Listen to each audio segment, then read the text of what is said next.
客家人根在中原，方方面面都是。你从血缘关系、从地缘关系、从文学艺术的关系来看，它都是。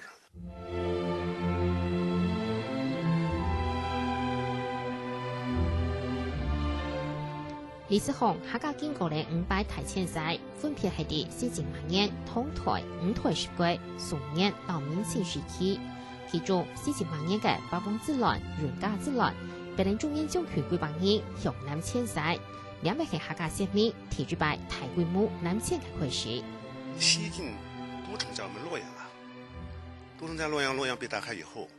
那麼以洛陽為中心的河南人大批南遷。那次也包括陕西，因为他是胡人从西边过来，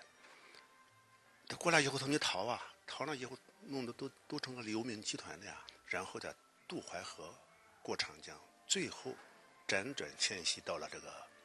客家的祖根地。中家所属單位中央人千里安然南遷，其中面包含了西晋方式老公傾歸處，河南咪不應講係客家先民提出擺南遷嘅出發點。喺提出係第宋台年代嘅世界形勢，第廣西、福建、廣東地區填機過後，老順條嘅地域文化、老少數民族兩條相互綜合，顯出了一個特別嘅客家民類。第兩之前，南遷嘅方面都不按照係客家先民。客家為了解客家研究，對各項嘅族譜地圖未做得看出究竟。客家姓氏原有70多個姓氏，我們河南就是族譜明確記載，從河南遷出的有26、7個，啊，那就佔2/5了吧。林、戚、鄭、鍾、邱、范，現佢特項研究，大部分都清楚寫得老祖公係河南來嘅，客家嘅統列未係按樣。